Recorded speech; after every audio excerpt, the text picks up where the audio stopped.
پالا ہے، اور میں کیوں اس ذات کی پرستش نہ کروں جس نے مجھے پیدا کیا اور اسی کی طرف تم کو لوٹ کر جانا ہے؟ کیا میں اس کو چھوڑ کر اوروں کو معبود بناؤں کہ اگر رحمان مجھے نقصان پہنچانا چاہے تو ان کی سفارش مجھے کچھ بھی فائدہ نہ دے سکے اور نہ وہ مجھے چھڑا ہی سکیں؟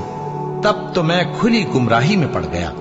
میں تو تمہارے پروردگار پر ایمان لایا ہوں، سو میری بات سن رکھو۔ حکم ہوا کہ بہشت میں داخل ہو جا۔ بولا کاش میری قوم کو پتا چل جائے کہ میرے رب نے مجھے بخش دیا اور مجھے عزت والوں میں شامل کیا، اور ہم نے اس کے بعد اس کی قوم پر کوئی لشکر نہیں اتارا اور نہ ہم اتارنے والے تھے۔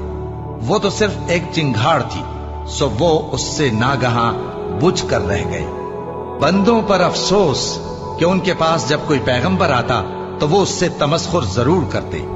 کیا انہوں نے نہیں دیکھا کہ ہم نے ان سے پہلے بہت سے لوگوں کو ہلاک کر دیا تھا؟ اب وہ ان کی